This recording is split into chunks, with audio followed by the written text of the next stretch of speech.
미국 주식은 어려울 때도 조금 빠지고 올라갈 때 굉장히 많이 올라가는데 한국 주식은 정말 오랫동안 빠지고 바닥에서 빌빌 기다가 갑자기 발작하듯이 급등을 해버려요. 단기간에 무슨 6개월 만에 무슨 1000포인트, 1500포인트 올라가고 막 이럽니다. 그러니까 놀라는 거예요. 와 뭐야 왜 갑자기 이렇게 올라? 그냥 포기할 때쯤 급작스럽게 올라요. 그리고 보통 이제 미국이나 일본이나 다른 뭐 유럽 같은 선진국들 지수가 상당히 많이 올라갔을 때 뒷북치듯이 올라가는 경향이 좀 있습니다. 네, 반갑습니다. 주식장인 유튜브 구독자 여러분들, 주식장인입니다. 오늘 영상을 통해서는 여러분들에게 제가 지금 현재 생각하고 있는 그리고 앞으로 좀 전망하고 있는 시장 상황에 대해서 공유를 하려고 합니다. 솔직히 이제 이 시장 어떻게 앞으로 이제 지수가 올라갈 건지 떨어질지에 관해서 예측을 하는 것 자체가 사실 저는 좀 크게 의미가 없다라고 생각을 해요. 물론 이제 필요하지 않은 단계는 아니고 충분히 필요한 단계인데, 피터 린치도 제가 정말 좋아하는 존경하는 투자자 중에 한 명인데, 우리가 이제 시간을 투자하고 했을 때 뭐 정확히 그걸 몇 분이라고 했는지 기억이 안 나는데 뭐 15분 정도 주식에 대해서 공부를 한다라고 했을 때 증시 분석을 만약에 한다라고 하면 그 중에 한 12분 정도는 버리는 시간이다. 그러니까 대부분의 시간을 증시 분석에서는 좀 버리는 시간이다, 뭐 이렇게 얘기를 할 정도로 사실상 예측할 수 없는 게 증시다 라는 게 이제 저의 생각입니다. 근데 이제 증시를 분석하는 가장 큰 이유 중에 하나는 앞으로 증시가 오를지 떨어질지를 예측하기 위함이 아니라 현재 내가 어느 위치에 서 있는지를 알기 위해서 증시 분석을 해야 된다라고 생각합니다. 사실 지금 증시가 화랑기이고 정말 이제 좀 과열 양상을 띠고 있는지, 아니면 침체로 가고 있는지, 침체가 좀 오래 지속되었는지, 그리고 향후에 이제 증시를 다시 화랑으로 끌어올릴 만한 그런 요소들이 있는지, 이런 부분들을 우리가 알기 위해서 증시 분석을 하는 거니까 현재 내가 어느 위치에 있고 장기적으로 이런 방향성으로 가겠구나라는 거를 우리가 유추해 볼 수 있는 겁니다. 물론 그 과정 안에서 급락이 떨어질 때도 있고 또 급등을 할 때도 있겠지만, 결국에는 목표한 지점까지 간다라는 거를 기반으로 해서 우리가 증시 분석을 하면 되겠습니다. 그리고 이제 장기적으로 어차피 우상향한다라는 그런 믿음을 가지고 가는 게 기본적인 가이드라인이기 때문에 제가 오늘 증시 분석을 해드리는 거는 참고사항으로만 여러분들이 좀 봐주시면 될 것 같습니다. 일반적으로 이제 증시 분석을 할 때는 뭐 여러 가지 변수들을 각가지로 고려를 해야 되는데 거기에 대한 해석법과 제가 바라보는 시선에 대해서도 여러분들께 좀 설명을 드리도록 할게요.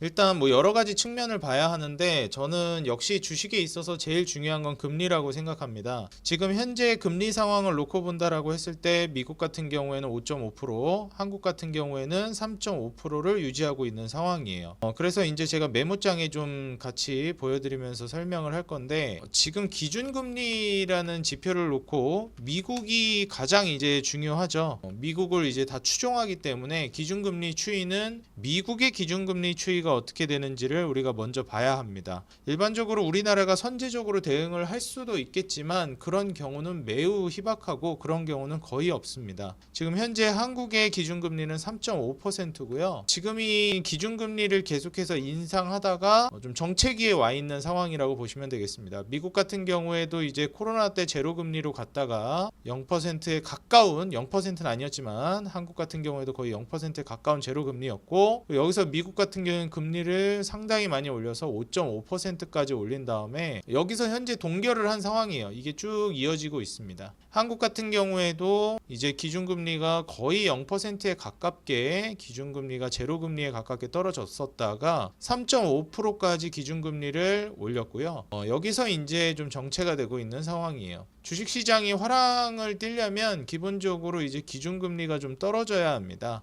그래서 이제 미국에서 다른 국가들로 돈이 좀 이제 흘러 들어가야 하는데, 현재는 미국의 돈이 꽉 잡혀 있는 상황이라고 여러분들이 생각하시면 될 것 같아요. 미국 시장만 너무 증시가 잘 올라간다, 뭐 일본만 잘 간다 생각하실 수 있는데 뭐 어쩔 수가 없습니다. 서울 아파트 같은 거예요. 사실 서울 대단지 아파트 같은 게 뭐 미국입니다. 떨어질 때 들 떨어지고 올라갈 때 가장 먼저 반응하면서 많이 올라가고, 그런 게 이제 또 미국이라고 보시면 돼요. 그래서 이 5.5% 정도 기준금리 상황에서 더 올릴 거냐 아니면 떨어뜨릴 거냐, 요거를 이제 우리가 유추를 해봐야 하는데, 이거는 뭐 유추해보는 게 그렇게 어렵진 않습니다. 뭐 언제가 되냐의 문제지만 연준이라는 곳에서 힌트를 줍니다. 그래서 연준에서 이제 회의를 하게 되는데 여기서도 뭐 지금 아직은 기준금리를 5.5% 높은 상황에서 계속 동결을 하고 있지만 언젠가는 이제 내리겠다라고 얘기를 했죠. 그래서 한 2024년 말 정도에는 기준금리를 내릴 거라고 예측이 되고 있습니다. 뭐 혹은 2025년 초 정도부터는 기준금리를 내리기 시작할 거라고 많이들 예상이 되고 있는 상황이죠. 그러면 최소한 2024년 말에서 25년 초 정도부터는 기준금리가 이제 떨어지기 시작한다라는 건데 주식시장은 금리가 떨어진다라고 하면 그걸 호재로 받아들이고 돈이 이제 유동성이 공급이 되는 거라서 주식시장이 올라갈 가능성이 굉장히 높아요. 그래서 사실 우리가 이제 주식시장이 그동안 굉장히 어려웠는데 24년 말에서 25년 초 정도에는 증시가 살아나면서 이제 본격적인 회복 국면으로 갈 가능성이 높겠구나라고 우리가 조심스럽게 유추를 해볼 수가 있는 겁니다. 이건 이제 금리적인 측면에서 봤을 때 그런 것이고 다른 측면에서도 우리가 이제 좀 바라봐야 되겠죠. 연준에서 그렇다면 금리를 내리기 위한 요소들이 존재하는데 금리를 내리려면은 몇 가지 전제 조건이 필요합니다. 제가 이전에도 몇 번 설명드린 적이 있었는데 금리를 인하하는 명분이 존재하고요. 금리를 인상하는 명분이 존재합니다. 그리고 이 명분 중에서도 주요 명분이 있고 보조 명분이 있어요.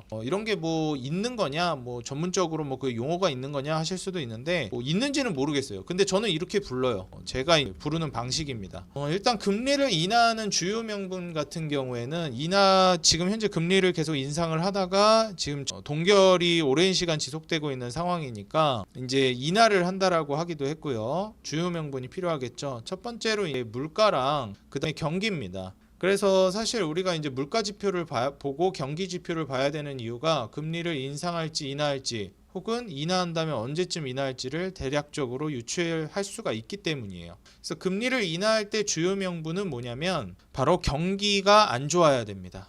경기가 악화되어 있어야 돼요. 그리고 보조 명분으로서는 이제 물가가 안정이 되어야 합니다. 물가가 안정이 되어야 된다라는 뜻은 물가가 하락해야 된다라는 뜻이죠. 그리고 이제 주요 명분으로서 금리가 인상될 때는 물가가 이제 인상이 돼야 됩니다. 그래가지고 물가가 좀 올라가는 거는 사실 원래도 이제 올라가는 건데 물가가 단순히 상승하는 게 아니라 꽤나 과하게 상승을 해야 해요. 우리가 일반적으로 인플레이션이라고 부르는 그런 물가 상승이 나와줘야 합니다. 그리고 보조 명분은 경기가 악화되는 게 아니라 이제 호조를 보여야 합니다. 금리를 인상할 때 일반적으로 인상할 때도 그렇고 인하할 때도 마찬가지로 큰일 났다가 주요 명분이고 버틸만 하다가 보조 명분이라고 생각하시면 돼요. 그래서 긍정적인 부분이 보조 명분으로 깔리고 그리고 큰일 났다라는 게 주요 명분으로 작용했을 때 그때 금리가 바뀌기 시작합니다. 실제로 여러분들 이제 아시겠지만 코로나 때도 그렇고 그리고 코로나 이전에도 그렇고 코로나 때 금리 인하를 했잖아요. 그리고 코로나가 끝나고 금리 인상을 했습니다. 코로나 때 금리를 인하할 때 주요 명분이 뭐였나요? 경기가 너무 악화되어 있기 때문에 이걸 살려야 한다. 그렇기 때문에 금리 인하를 해서 돈을 풀어야 된다가 주요 명분이었습니다. 그때 뭐 물가고 뭐고 그런 거 없었어요. 경기가 일단 너무 큰일 났기 때문에 우리가 응급조치라고 하죠. 응급조치를 해야 된다라는 거예요. 보조 명분이라는 거는 반대급부로 금리를 인하하게 되면 물가가 올라가는 악조건이 발생을 합니다. 경기는 살릴지 모르겠지만 악화된 걸 살릴지 모르겠지만 물가가 안 좋아져요. 그래서 금리를 인하할 때는 야 지금 물가가 많이 하락했기 때문에 물가 좀 올라도 괜찮을 것 같아. 지금 경기가 너무 안 좋아가지고 물가 좀 오르더라도 경기를 살리자. 지금 괜찮은 것보다 해결해야 되는 문제가 더 심각할 때 금리를 움직인다고 생각하시면 돼요. 금리를 인상할 땐 반대예요. 야 물가가 너무 많이 올랐어. 이거 물가 잡아야 돼 라고 할 때 금리를 인상해서 물가를 잡습니다. 금리를 인상하게 되면 물가를 잡는 효과가 있는 거죠. 그래서 물가가 상승했다라는 걸 명분으로 내세워서 이거를 내려야 된다 해서 금리 인상을 하는 겁니다. 그리고 보조 명분으로 경기가 좋다라고 얘기를 해요. 이 정도면 경기가 버틸만 해서 금리 올려도 돼. 야 코로나 팬데믹 때 제로금리로 돈 풀기 많이 했더니 경기가 응급조치돼서 많이 그래도 좀 좋아졌어. 물론 공감하지 않으시겠지만 근데 지금 경기가 뭐 좋고 안 좋고를 떠나서 물가가 이게 말이 안 되는 수준이라 이러다 진짜 큰일 난다. 돈이 종이 쪼가리가 되고 역할을 잃을 수도 있다. 그렇기 때문에 금리를 인상해야 된다. 이렇게 되는 거예요. 지금도 미국이 금리를 내린다라고 하는데 금리를 안 내리고 있는 이유 중에 하나가 뭐냐면 사실 물가를 잡아야 된다. 2%대 금리를 바라보고 있다. 목표로 하고 있다. 연준은 계속 그러는데 제가 보는 시선에서는 그래요. 미국이 기준금리를 내리지 않는 가장 중요한 이유는 뭐냐면 경기가 버틸만 해서 금리를 안 내리는 거예요. 미국 경기가 정말 안 좋아지고 이게 좀 피부로 드러날 정도면은 금리를 내리기 시작합니다. 지금 보조 명분인 물가만 하락했지 주요 명분인 경기 악화가 미국에서 발현되지 않았기 때문에 금리를 내리지 않는 거예요. 그런데 24년 말에서 25년 초 정도가 되면 이미 주변국들부터는 경기가 상당히 안 좋아졌고 재작년부터 해서 작년까지만 하더라도 뭐 개발도상국들이라든지 과거 한국의 IMF가 그랬듯이 금융적 지위가 낮은 나라들은 뭐 파산을 하고 디폴트를 하는 국가들이 생겨나기 시작했습니다. 뭐 도미노로 여기저기서 국가들이 파산을 하고 그랬었죠. 우리나라는 그나마 이제 선진국이라 버틴 겁니다. 또 IMF 같은 시기가 오면 어떡하냐 뭐 이러시는 분들이 있는데 물론 미래 일은 모르기 때문에 어쩔 수 없지만 이런 경기 사이클 금리를 올리고 내리고 하는 과정 안에서 한국은 이제 과거의 개발도상국의 지위가 아니라 엄연히 선진국의 국가로 올라섰기 때문에 사실상 이제 그 IMF 같은 일은 우리나라보다 좀 더 금융지위가 낮은 국가들에서 발생하는 사건이라 과거보다는 훨씬 더 현명하게 지금 상황을 이겨낼 거라고 저는 보고 있습니다. 어찌됐건 경기가 이제 미국에서 경기가 안 좋아진다라는 신호가 나왔을 때 이제 미국은 금리를 내릴 거고 그 과정 안에서 증시는 장기 우상향을 할 거예요. 근데 제가 이전에도 한번 말씀드렸지만 금리를 인하할 때 주요 명분이 경기 악화이기 때문에 경기가 안 좋다라는 뉴스가 엄청나게 많이 쏟아질 거예요. 그렇기 때문에 주식시장은 장기적으로는 경기에 영향을 받거든요. 그래서 경기가 안 좋다는 이유로 좀 출렁이면서 주가를 좀 많이 흔들 가능성이 있습니다. 근데 제가 이전에도 말씀드렸듯이 이 흔드는 거에 같이 흔들리시면 안 돼요. 요거는 잠깐이고 금세 올라갑니다. 왜냐하면 경기가 안 좋다는 이유로 증시가 떨어지면 주가가 떨어지면 금리를 인하하는데 금리를 인하한다라는 건 증시의 엄청난 초특급 호재라 금세 회복이 돼요. 그래서 지금 현재 한국 주식시장은 주식 투자를 하지 않고 있는 분들도 뭐 계실 수도 있는데 언제 주식 투자를 들어가야 하냐 물어보신다면 저는 지금부터 시작하라고 말씀을 드리고 싶고 한 번에 이제 투자를 하는 게 아니라 지금부터 조금씩 한 달에 한 번씩 이제 물 타듯이 계속 넣는 식으로 하시는 게 좋다. 왜냐하면 금리를 인하하는 그 시점부터 흔드는 시기가 한번 있을 수 있기 때문에 그걸 염두에 두고 현금을 쟁여 놓으면서 조금씩 사모아가는 거를 권장드리고 싶어요. 그러면은 그때 금리를 인하하기 시작할 때 그때부터 하면 안 되냐라고 이제 물어보실 수도 있는데 제가 그걸 권장하지 않는 이유는 뭐냐면요. 이렇게 흔드는 하락이 안 나올 수도 있어요. 예를 들면 뭐 여기까지 올라갔다 여기서 이만큼 흔들 수도 있는 거예요. 그러니까 이 흔드는 게 나올 수도 있고 안 나올 수도 있는 거고 설사 나온다 하더라도 지금 산 거보다 훨씬 높은 데서 흔들릴 수 있습니다. 그렇기 때문에 일단 지금 정도 금리가 최고점을 찍을 때 금리가 최고를 찍고 이제 동결하다가 인하를 할랑말랑하는 요 시점부터 여러분들은 투자를 시작하는 게 저는 맞다라고 보고 있습니다. 일반적으로 주식이 증시 자체가 사이클이 3년 주기로 돌기 때문에 3년이라는 사이클을 주기로 돈다라는 걸 감안하면 여러분들은 지금 이미 1년 정도의 하락장 그리고 약간 1년 정도의 침체 바닥 구간에서 기는 장을 경험했기 때문에 이제 여러분들이 보수적으로 놓고 2년 정도를 내다보고 투자한다라고 하시면은 저는 어지간해서는 매집을 잘 해나간다라고 했을 때 투자를 성공할 가능성이 매우 높다라고 보고 있어요. 보통 이 시기를 못 버텨서 주식을 손절하시는 거거든요. 근데 이 시기가 지금 많이 지나갔어요. 나중에 이제 한국 증시도 이렇게 막 올라가 있을 건데 이때 가면은 보통 또 투자자들이 많이 몰려요. 근데 여러분들 지금 진입하시는 게 저는 맞다라고 생각이 됩니다. 또 이렇게 물어보시는 분도 있을 것 같아요. 한국 시장은 한국 주식은 돈이 안 돼요. 미국 주식 할래요? 이러시는 분들이 있는데 아니에요, 여러분들. 한국 주식은 엄연히 돈이 됩니다. 다만 이런 거예요. 난이도가 좀 높을 뿐이지 마찬가지 한국 주식도 분명히 사이클이 존재하고 그 사이클을 어느 정도 지킵니다. 그리고 돈을 충분히 벌 수 있어요. 미국 주식은 어려울 때도 조금 빠지고 올라갈 땐 굉장히 많이 올라가는데 한국 주식은 정말 오랫동안 빠지고 바닥에서 빌빌 기다가 갑자기 발작하듯이 급등을 해버려요. 단기간에 무슨 6개월 만에 무슨 1000포인트 막 1500포인트 올려버리고 막 이럽니다. 그러니까 놀래는 거예요. 와, 뭐야, 왜 갑자기 이렇게 올라? 그냥 포기할 때쯤 급작스럽게 올라요. 그리고 보통 이제 미국이나 일본이나 다른 뭐 유럽 같은 선진국들 지수가 상당히 많이 올라갔을 때 뒷북치듯이 올라가는 경향이 좀 있습니다.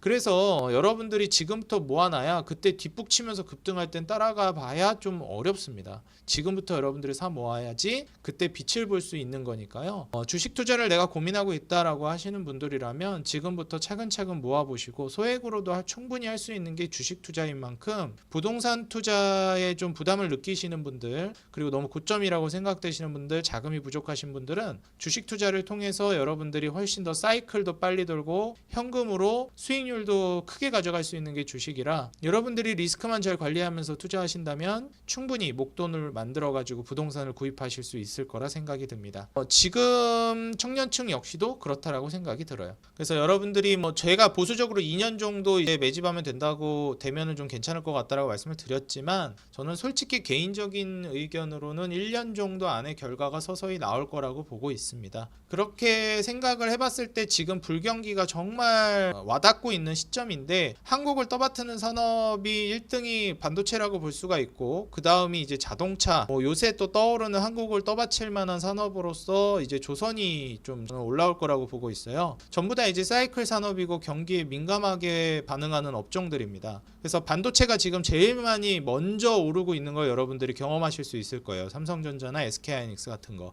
그 다음으로 저는 조선이랑 자동차가 올라갈 거라고 보고 있는데요. 배터리는 솔직히 잘 모르겠어요. 근데 자동차가 올라갈 거라는 거는 저는 확실히 알 것 같습니다. 그래서 이번에 이제 자동차가 득을 볼 것 같고 그 다음에 자동차가 뭐 현대, 기아, 뭐 제가 투자하는 종목에 뭐 그쪽에 있는 KG 모빌리티 같은 이런 애들만 있는 게 아니라 부품주들도 있잖아요. 자동차 밑에 제가 이전에도 언급해드린 적이 있는데 뭐 덕양산업이라든지 에코플라스틱, 뭐 아진산업, 한국단자, 화신, 성우하이텍, 서현이와 이런 제가 매그니피센트 세븐이라고 이름 붙여드렸던 그런 자동차 기업 부품주들도 눈여겨보시면 좋을 것 같고 그리고 자동차만 가는 게 아니라 자동차에 따라오는 소비재들도 있어요. 그게 이제 타이어 쪽인데 1등주인 한국타이어랑 2등주 금호타이어, 3등주 넥센타이어 가급적이면 1등주로 여러분들이 한번 눈여겨보시면 충분히 사이클 타고 올라갈 만합니다. 그리고 이제 조선 같은 경우에도 마찬가지고요. 그래서 그 이후에 사이클이 또 탄다라고 하면 저는 건설 쪽이나 이런 쪽도 이제 올라갈 거라고 보는데 아무래도 최근에 좀 말도 많고 상당히 좀 싱숭생숭한 시기이기 때문에 부동산 시장 건설 현장도 투자를 꺼려 하시는 분들이 있을 것 같은데 저는 또 이제 건설주만한 게 없다라고 생각을 하거든요. 정말 다이나믹한 그런 수익을 노릴 수 있는 게 그래서 조금 실력이 있다 나는 내 실력이 어느 정도 있다고 판단이 된다 하시는 분들은 건설 쪽도 한번 건드려 보시는 거 지금 굉장히 좋다라고 생각이 듭니다.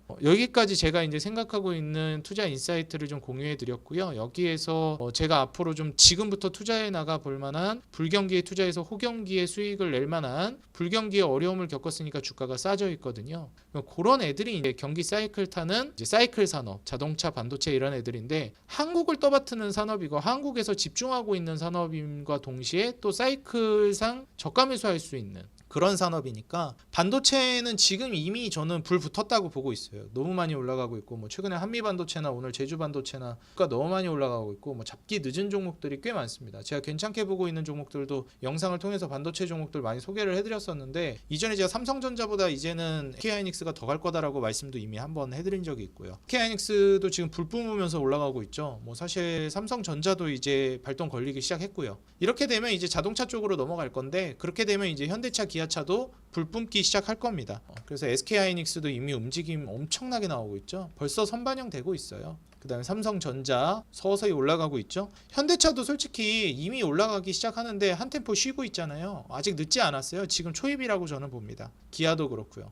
그래서 이런 거 한번 여러분들이 노려보시면 좋을 것 같고, 제가 이제 자동차 종목으로 또 눈여겨보고 있는 KG 모빌리티도 제가 설명을 드린 적이 있죠. KG 모빌리티는 역시 이제 1등주가 아니기 때문에 최근에 뭐 이슈도 많고 하면서 주가가 연일 떨어지고 있어요. 그래서 초보 투자자다 하시는 분들은 이런 난이도 높은 거 스트레스 받는 거 하지 말고 그냥 속 편하게 기아, 현대차 이런 거 찍으시는 게 좋긴 합니다. 저는 그래도 또 짬바가 있고 그다음에 또 드라마틱한 그런 리스크를 제가 이제 안고 컨트롤할 자신이 있기 때문에 KG그룹에 투자한 건데, 개인 투자자분들은 편하게 속 편하게 할 거면 그냥 기아나 현대차가 낫습니다. 뭐 반도체 쪽도 삼성전자, SK하이닉스 둘 중에 하나를 고르는 게 좋고요. 근데 그 중에서 기왕이면 제가 SK하이닉스를 찍는 게 좋다라고 말씀을 드렸었죠. 그리고 이제 조선 쪽도 제가 설명을 드렸었는데, 말씀드렸듯이 하나오션이나 삼성중공업이나 HD 현대중공업 이런 데가 괜찮거든요. 그 다음에 이제 엔진 쪽으로 이제 하나엔진 정말 좋습니다, 여러분들. 하나엔진이랑 제가 얼마 전에 기업 분석해드렸던 KSP 이런 애들 괜찮으니까, 조선 쪽도 뭐 종목이 정말 많은데 정리한 영상이 있으니까 그거 한번 찾아보시고 제가 나중에 한번 또 정리를 해드릴게요.